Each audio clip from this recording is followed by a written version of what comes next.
I was at 30,000 feet over the Gulf when my radar warning receiver went quiet. Not jammed, not broken. Quiet. The way a room goes quiet right before something happens. That's when I knew the reports about Fordow were wrong. Everyone thinks they know how this story ends. A bomb drops, a headline runs, and the world moves on. But there's a number buried in this mission that the public still doesn't have. Not the yield, not the aircraft. A number that tells you whether the strike actually worked, or whether Iran's centrifuges are still spinning right now. 300 feet under a mountain. While you watch this, I'm going to give you that number, but you have to earn it. Stay with me to the end. My name doesn't matter for this. What matters is 20 years in fighter cockpits and intelligence cells, most of it built around one question. How do you kill something the enemy buried on purpose, so you could never reach it? I flew the F-15E Strike Eagle. Strike planning, targeting cells, weaponeering. That was my world for a long time. And I want to be honest with you before we go any further. This isn't going to be a hype video. No exaggeration. No government talking points dressed up as fact. We're breaking down real military doctrine here, using declassified reporting and open source satellite imagery. Where the record goes quiet, I'll tell you it's quiet. I owe you that much, especially on a topic this serious. Here's the site everyone's talking about, Fordow. Built into a mountain south of Tehran, near the city of Qom. Iran didn't hide this facility by accident. Every single meter of rock above those centrifuge halls was a decision that said, if you want to reach us, you'll have to go through a mountain first. For over a decade. That decision worked. Fordow sat almost untouchable, because the only weapon in the world built to reach it required an aircraft most air forces don't even have. Flown on a mission profile most planners would never dare attempt. That changed. And the way it changed is honestly one of the clearest lessons I've ever seen in what people call penetration warfare. Not politics, not drama, physics, depth, density, timing, sequencing. This is doctrine, and once you understand it, I promise you, you will never look at a bunker buster headline the same way again. Let's zoom out for a second. Because Fordow doesn't exist by itself. It sits inside something planners call an A2, AD bubble, anti-access, area denial, layers of radar, layers of surface-to-air missiles, layers of early warning, all of it built for one purpose, to keep aircraft like the one I used to fly from ever getting close enough to matter. Picture it like rings on a target. The outer ring is long-range radar, watching for anything that crosses the coastline. The middle rings are missile batteries, positioned so that, if you dodge one, you fly straight into another's range. And the inner ring, the one wrapped tightest around Fordow, is the densest air defense in the entire country. Here's the part most coverage gets wrong. A2. AD isn't really about stopping every single aircraft that tries to get through. It's about making the attempt so costly, so painful, that no one ever tries it in the first place. That's deterrence built on exhaustion, not on a wall. Now add the geography, because this is where it gets personal for a lot of people who've never even heard of Fordow. The Strait of Hormuz sits less than 200 miles away. Something close to a fifth of the entire world's oil moves through that narrow stretch of water every single day. So any strike near Iran's nuclear infrastructure isn't just a military event tucked away in some briefing room. It's a message, broadcast instantly, to every tanker captain and every insurance company on the planet. That's why the planning cell doesn't just sit there asking, can we hit the target? They ask, what happens in the strait 40 minutes after we do? A mission this sensitive gets rehearsed against the economic shockwave, just as hard as it gets rehearsed against the physical target itself. Radar cross-section is the next piece of this. Every aircraft carries a signature, a measurement of how much energy it bounces back to a radar dish.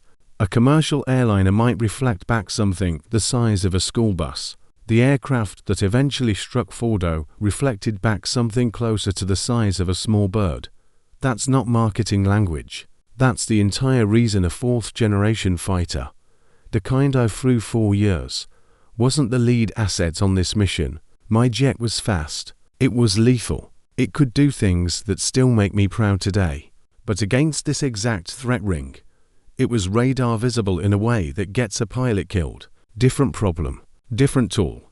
And admitting that, as a pilot, is a harder thing to say out loud than people realize. So by the time planners finally sat down to solve Fordow, they weren't solving one problem. They were solving three, all at once. Get through the rings without being seen. Strike a target buried deeper than almost anything else on Earth. And somehow do it without dragging the world into a wider war over the most important choke point for oil we have. That's the chessboard. Now let me show you the pieces. This is the part one actually lived through. Long nights in weaponeering meetings. Penetration math scratched out on whiteboards until 2 in the morning. Let's start with the bomb, because everything else in this mission exists purely to deliver it correctly. The GBU-57, the Massive Ordnance Penetrator, weighs around 30,000 pounds. But here's the thing most people get wrong. Most of that weight isn't explosive at all. It's a hardened steel casing, engineered so the bomb can survive its own impact and keep driving downward through solid rock before the warhead ever detonates. That one distinction matters more than almost anything else in this entire story. A bomb that explodes on contact just leaves a crater. A bomb built to penetrate has to survive an impact violent enough to destroy most other weapons on Earth, and then keep functioning afterward, still pushing forward, still doing its job. That's the whole engineering challenge. In one sentence, the aircraft that carries it is the beta spirit, a flying wing, radar-absorbent skin, to internal weapons bays hidden completely from view. Only the B-2 is certified to carry the GBU-57 in the numbers this mission required. That's not a small detail. That's a design constraint that shaped the entire operation from the very first day, because there simply is no backup aircraft for this specific weapon. If the beta couldn't do it, nothing could. Now let's talk about the actual physics of the strike, because I want to slow down here. This is the part almost nobody explains correctly, and it's the part that actually matters. Penetration depth isn't about explosive power, it's about kinetic energy, and it's about sequencing. A single GBU-57, dropped straight down, can punch through roughly 60 to 200 feet of earth and reinforced concrete, depending on exactly what it's driving through. Fordow's enrichment halls sit under something closer to 200 to 300 feet of solid mountain rock, in the areas planners cared about most. So here's the uncomfortable truth. One bomb, on its own, likely doesn't reach the target. That's not a failure of the weapon. That's math the planners already understood before the mission even began. So the Doctrine solves it differently. Multiple GBU-57s get sequenced into the exact same aim point, sometimes only seconds apart from one another. The first weapon punches a channel through the hardest layer of rock and burns through most of its kinetic energy doing it. The second weapon follows that exact same channel, the path of least resistance the first one just carved out, and travels significantly deeper before its own energy runs out. Some strike profiles use a third weapon just to finish the job. Reporting around this operation, what became known as Operation Midnight Hammer, described multiple GBU-57s dropped on Fordow in exactly this stacked pattern, alongside additional strikes on Natanz and Isfahan, using a mix of penetrators and submarine-launched cruise missiles as a supporting effort. The beta crews reportedly flew an extraordinarily long round-trip mission, refueling in the air multiple times, just to strike from an axis nobody expected and cut down on any possible warning. And I want you to sit with that for a second, because engagement range and payload limits aren't abstract numbers to the people flying this. Every extra hour in the air is another hour where something can go wrong. A mechanical fault, a detection event, a leak somewhere in a briefing room half a world away. Those crews reportedly flew close to the very edge of what that aircraft can do on this exact mission, and they did it without a single wasted second.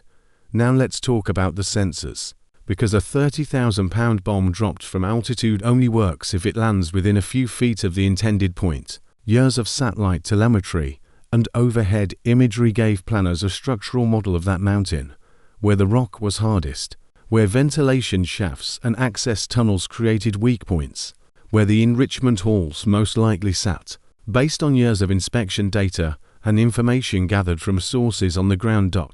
And here's the quiet truth about modern bunker busting that almost nobody says out loud. The bomb is honestly the easy part. The years of imagery, human intelligence, and structural modeling that tell you exactly where to place it. That is the actual weapon. The explosive is just the last step in a story that started years earlier. And this is where I have to be honest with you about the limits of what's actually public. Post-strike satellite imagery showed real surface disturbance, cratering, ash, collapsed access points. But what it cannot show you is what happened 300 feet down, inside solid rock, in a place no satellite on Earth has ever been able to see. That gap between the damage we can see and the destruction we can actually confirm is the single most contested question in this entire story. Hold on to that thought. We're coming back to it. No adversary can just sit still after a strike like this one. So let's talk about how a country like Iran responds when its most protected site gets hit, because honestly, the response tells you almost as much as the strike itself. The first response isn't military at all. It's logistical. Nuclear programs don't live inside one single building. Enrichment capability, centrifuge manufacturing, stockpiles of enriched material, all of it gets deliberately dispersed across multiple sites, specifically so that no single strike, however precise, however powerful, can end the entire program in one night. Reporting after this operation raised exactly that question, over and over. How much enriched uranium had already been moved out of Fordow before those bombs ever fell? This is what I think of as the sea cave problem, borrowed from naval doctrine. Just like a submarine base tunneled into a coastal cliff protects its vessels by dispersing and hiding them, a nuclear program protects its most valuable material by never leaving it all sitting in one vulnerable place. You can destroy the mountain. That doesn't mean you destroyed what was actually inside it, if it had already left before you ever arrived. Second response, asymmetric retaliation. Iran's own doctrine, refined over decades against a technologically superior opponent, was never built around symmetric air power. It was built around missile barrages, proxy forces, and, more these days, drone swarms. And here's a sensory detail most people never think about.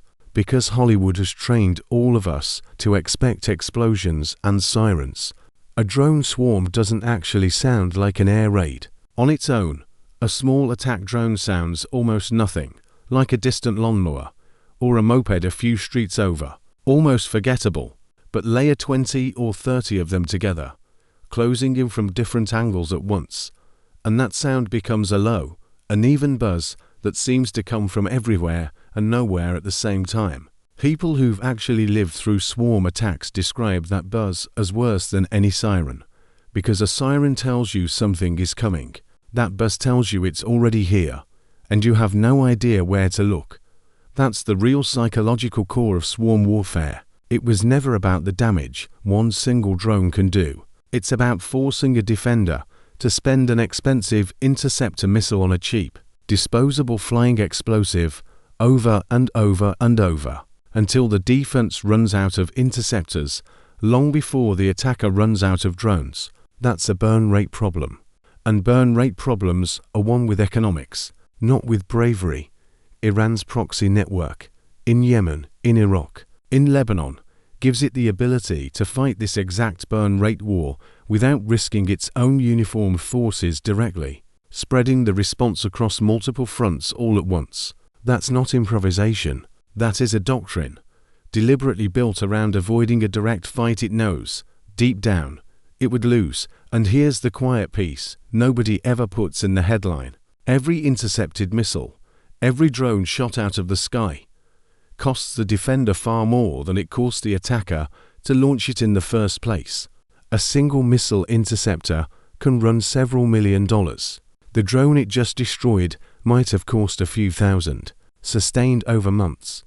That math doesn't favor whoever has the more expensive military. It favors whoever can outproduce the other side in cheap, expendable systems. That, honestly, is the real battlefield of the next decade. And Fordow was just one data point inside a much longer economic war that's already quietly underway. So let's go back to the number I promised you at the very beginning. Every major military power on Earth watched this strike closely for very different reasons. NATO planners studied the B-2's flight profile and the sequencing of those GBU-57 strikes as a live-fire proof of concept for a deep penetration doctrine that, until now, had mostly existed on paper and in classrooms. China studied it as a direct challenge to its own underground missile and command facilities and quietly accelerated investment in deeper, more dispersed hardened sites in response. Russia studied it as confirmation that stealth penetration, done correctly, can still defeat even the densest, most layered air defense, a lesson with obvious implications for its own most critical infrastructure. Here's my honest, non-partisan read on all of it. The strike proved the doctrine works. Multiple penetrators, sequenced into the exact same aim point, guided by years of patient intelligence work, can reach depths that would have seemed effectively unreachable a generation ago. That part isn't really in dispute, but what remains unresolved, the number that still isn't public, the one I promised you at the start, is how much enriched material actually existed inside Fordow at the moment of impact, and how much had already quietly been moved out before then. Independent assessments after the strike disagreed sharply. Some concluded the program was set back by years.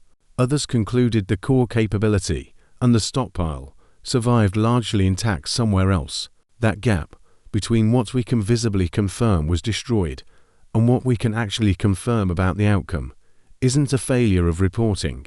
It's the deliberate design of a program that was built from the very beginning to survive exactly a night like this one. You can destroy the mountain. You can't always destroy what was never left inside it. I spent years flying jets built to be seen and to be feared, but the mission that actually solved Fordow was built to never be seen at all. That's the world we live in now, and honestly, it's not going back.